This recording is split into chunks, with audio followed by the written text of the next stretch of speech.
तो dear students, जैसा कि आप लोग 14.1 में मेरे एक वीडियो आप लोगों ने देखा था, उसमें था माध्य ज्ञात करने के लिए। देखो, माध्य ज्ञात करने के लिए उसमें मैंने बताया था कि वर्ग चिन्ह की जरूरत होती थी, जिसको एक्स कहते थे, और ब्रह्मवर्ता चैप्टर में खुद दिया जाता था। लेकिन बहुलक बनाना सबसे इजी होता है, इसलिए एग्जाम में काफी बार नहीं भी आता है, आयाता भी है तो 2 नंबर के लिए आता है।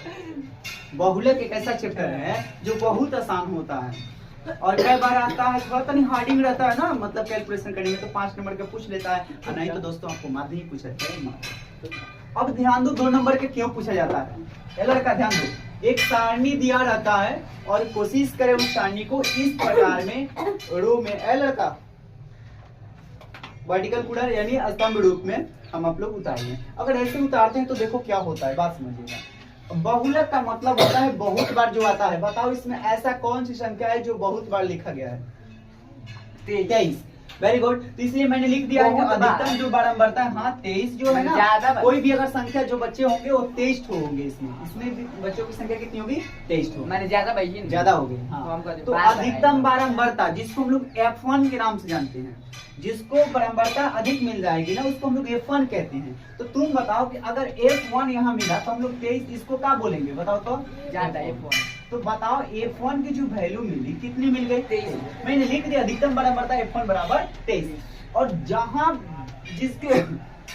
जिसकी बारंबारता अधिक होती है उसी का वर्ग अंतराल लिया जाता है। अब वर्ग अंतराल किसका लिया जाता है? 35 से 45। तो इसलिए 35 से 45।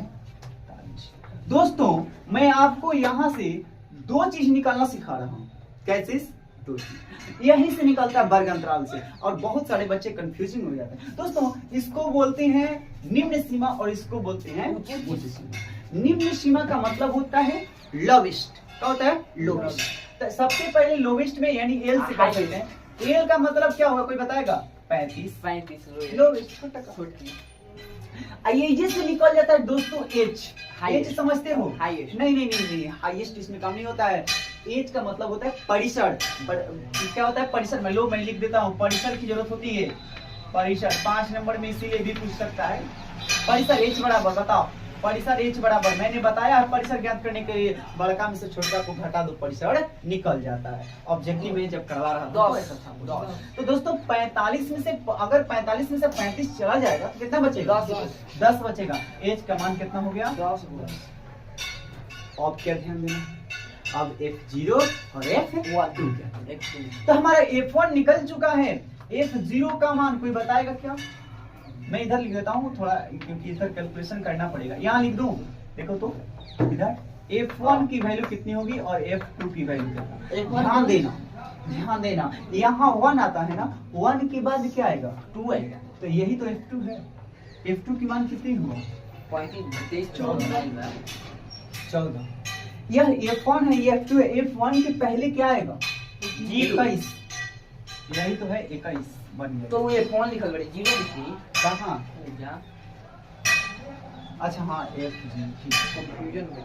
हाँ, F0 का मान 0 1 2 कितना आसान है। अगर यही ऐसे रूप में रहता, ऐसे तो आपने सोच को तो मान लो ये ना काहे खती करना है भैया, मैं बता रहा हूँ ना, इसीलिए ये वर्ग अंतराल हुआ। मान लो कुछ भी हुआ, यहाँ 5 है, यहाँ 6 है, यहाँ 9 है, यहाँ 2 है। आप किसको मानिएगा? F1। बड़ कौन है? 9। तो F1 जो है वह तो 9 हुआ। तो F1 के पहले का आता है 0, F0 का मान है। F1 के बाद क्या आता है? F2। क्वेश्चन को सुधारना नहीं है, जैसे रहेगा वैसी को उतार लेना, काम हो गया। देखो बन गया। और अच्छा, इसका वर्ग अंतराल ऊपर रहेगा तो इसी वर्ग अंतराल से हम लोग काम चला लेंगे। एल इधर वाला और घटा देंगे तो एस निकल जाएगा। क्या बोलो, समझ में आया कि नहीं? क्वेश्चन में कोई दिक्कत ना है। अब देखो यहाँ सब मान हमारा निकल चुका है। बात यही होती है कि बहुलक में कैसा फॉर्मूला होता है, सूत्र बताइए। बहुलक बराबर कोई बताएगा? अब याद देना है बहुलक का सूत्र। बहुलक कहाँ तक आपको आने में किसी प्रकार की दिक्कत होता नहीं। आगे चलते हैं दोस्तों, यहाँ देखिए F1 की जो मान होगी 23, F1 की मान मैं ये भी बताऊंगा कि ये जो है ना, ये किस प्रकार से इसको चेक किया जाएगा, जांच किया जाएगा। किसी को ये सब मान निकालने में तो किसी को दिक्कत तो नहीं है, किसी को प्रॉब्लम नहीं है। हमने जो ज्यादा लाया था उसको मैंने F1 माना 23 बराबर था F2, क्योंकि बहुलक का मतलब ज्यादा था। और जब ये तो इसी को हम आराम से घेर लेंगे और ये हमारा जो लोएस्ट होगा उसी को हम लोग L कहते हैं, और छोटा वाला को 35 को हमने L माना। घटा देंगे बड़े वाले में से छोटे वाले को तो परिसर यानी S निकल जाएगा 10। तो अब देखो F1 23 निकल गया, तो F उसके पहले का आएगा F0 जो कि 21 है, F1 के बाद क्या आएगा F2 है जो कि हमारा 14 है। कोई दिक्कत मान धरेंगे पर उनका हमारा आ जाएगा। चलिए F1 कितना है कोई बताएगा? का 23 है। 21 अब 23 में से कितना घटाना है? 21। अब आटा में देखो 2 गुना यही वाला 23 माइनस का 21। अब पहले से माइनस F2 का मान कितना है? 14। अब गुना कितना से करना है? 10 से। क्या दिक्कत है आपको? 35 है तो 35 प्लस का घटाने आता है 2 पक्का। पाका ना कांच है। अरे चलो भाई अच्छी बात है 2 बट्टा का। बोलो 23 दूनी 46 तो 46 तो आ गया, उसमें से घटाना कितना है? 21 4 1 5 1 2 3 35 घटाना। देख लो इसको भी तो घटाना है ना, दोनों को मैंने हां तो उधर आएगा हम 21। तो चलिए 46 में से 35 जाएगा, 6 में से 5 जाएगा तो कितना बचेगा? 1। 4 में से 3 जाएगा तो 1। हाँ या ना? सही है। बोलो भाई कुछ। 23 दूना क्या हो गया? 46। 23 दूना क्या हो गया? 46 और 4 1 5 की 5 और 2 1 3 की 3। हाँ 6 में से 5 जाएगा 1 हो गया, 4 में से 3 जाएगा 1। चलिए तो डायरेक्टली जब इतना कर दिए तो कोष्ट देने की जरूरत नहीं है, बस काम खत्म। जोड़ दो, गुना कर लो कितना से? 10 से।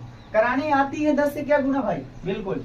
चलो 35 का 35 अब 11 10 गुना 20 बट्टा में 11। डियर स्टूडेंट्स मैं आपको एक बात बता दूं, वाकिफ कर दूं कि जैसे यहाँ तक आए ना तो एक काम कर लो, क्या होता है क्योंकि आपको आंसर 10 मोड़ों में लाना है, बस इसी को इससे भागा दे दो, इसी को इससे भागा दे दो, जो भी तुम्हारा आंसर आएगा ना उसमें 35 जोड़ देना। या बट्टा पक्का जोड़ बनाकर वही तो भारी हो जाएगा ना। मैं बता रहा हूँ ध्यान देना। अब मैं 11 से भागा दे रहा हूँ 20 में, बताओ कोई बताएगा? 11 एकम 11 बचा कितना? 9। क्या बनेगा? 9 पॉइंट देंगे 0। 11 8 88 11 8 88 आया ना, 2 अंक तक कम से कम चलेंगे। 11 8 88 कितना बचा? 2 ऊपर से तरह 0, फिर वही आने लगा ना। क्या बार में? लगभग 1.81 आ गए। अब 1.81 को क्या करेंगे बताओ भैया? वो 35 प्लस 1.81 जोड़ने आता है सर जी। 35 है, 1 पॉइंट के इधर वाला सब अंक है 36, 36.81 लगभग लिखेंगे, लगभग आंसर। तो दोस्तों ये था हमारा क्वेश्चन। आपको कैसा लगा वीडियो आप कमेंट में जरूर बताएं। तब तक प्लीज थैंक यू। ठीक है, फार्मूले को याद रखें दोस्तों।